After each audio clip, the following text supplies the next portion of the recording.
Frostpunk 2 already profitable, sales top 350K.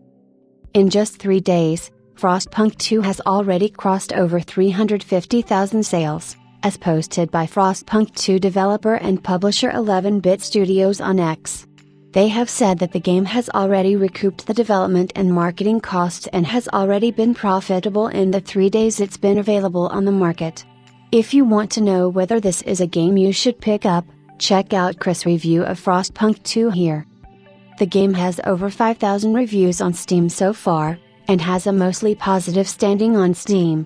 Frostpunk 2 is also available on Game Pass, and was available as a Day 1 title.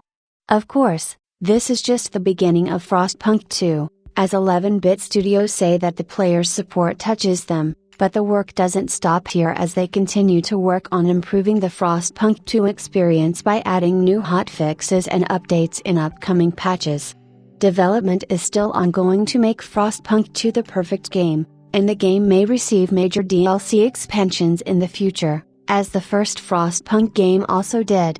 Frostpunk 2 isn't just an ordinary city builder, as this one comes with a story, much like the first one. It's the sequel to Frostpunk, a highly successful indie game made in 2018, and takes place 30 years after the first game. You have to work on building up a city in a post-apocalyptic land that is blighted by a permanent winter. Although you'll be building up a city, you'll also have to make difficult moral and political decisions, as you are the leader of your new town. Although Frostpunk 2 features a lot of the same stuff as the first game, it also introduces factions, districts, and the ability to create smaller cities. These new features can help or hinder you, depending on how successful your city is and how many supplies you have. Frostpunk 2 is available on PC, PlayStation 5, and Xbox Series X vertical bar S.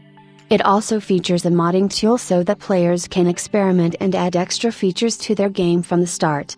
Compared to the first game, the sequel was built in Unreal Engine, meaning the process for adding mods to the game was totally different, and made it much easier to be able to implement a system like that.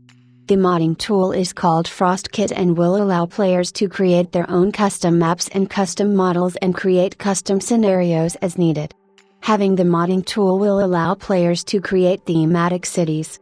This means players can create a Lovecraftian or cosmic city if they want to, depending on what assets they use.